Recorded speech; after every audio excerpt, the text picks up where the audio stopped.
இப்ப கர்த்தர் என்ன பண்றாராம்? தண்டனையை இவர் ஏற்றுக்கொள்கிறாராம், பாவத்தை இவர் ஏற்றுக்கொள்கிறாரு, கல்வாரி சிலுவையில் இவனுக்காக போய் மரிக்கிறாரு. எல்லா குற்றங்களையும் இவர் ஏற்றுக்கொண்டு இவர் மரிக்கிறதுனால இவருக்குள் இருக்கிற அந்த கிருபை வெளிப்படுகிறது. வெளிப்பட்டதுனால இலவசமாய் கிருபையினாலே கிறிஸ்து இயேசுக்குள் இருந்த மீட்பை கொண்டு இப்போ நான் நீதிமானாக்கப்படுகிறேன்.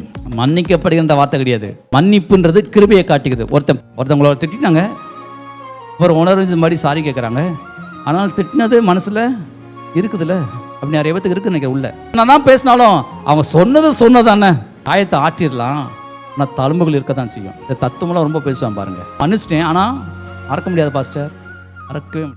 இப்போ கத்திரப்படி சொல்லியிருந்தா நீங்கள் இப்போ இப்படி உட்காந்து ஆராதிச்சிருப்பீங்க. அவனை மன்னிச்சிட்டேன் ஆனால் மறக்க மாட்டேன்னு சொன்னால் நான் எங்கே போய் நிற்கிறது? பாவ மன்னிப்பு இருக்கு இல்லையா, அதுதான் சொல்கிறாரு. மன்னிப்புன்றது கிருபையை காட்டுகிறது.